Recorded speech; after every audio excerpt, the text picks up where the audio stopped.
So what is time? Well, there's a reason why physicists call it space-time, and that's because space and time are linked, to the extent that they're kind of the same thing.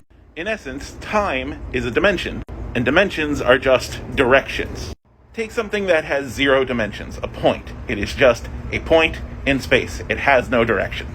Now, give that point a direction, say the horizontal direction. Put a bunch of points all horizontally next to each other. Now you have a line. It has one direction. It is going horizontally. It is a one-dimensional object. Now take that line and give it a direction it didn't have before. Let's say vertically, up and down. You take that line and you put a bunch of other lines next to it in the vertical direction.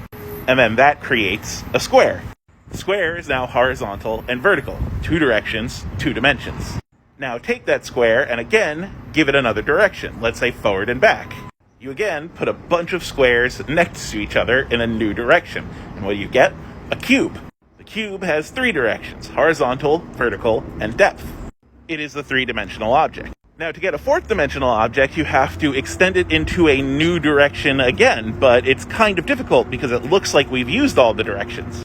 But there is another direction, forward and backward in time. So let's imagine time as if it were like a slider bar for a movie playing program. You can seek forward and backward in time. And for each little slice that you seek forward or backward, there is a cube there.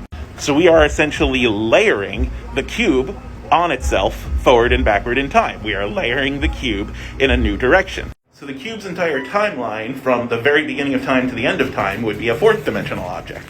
But we only ever get to experience one of those 4th-dimensional slices. So we live in 3 dimensions, constantly on a roller coaster going forward into the 4th dimension, and that's time.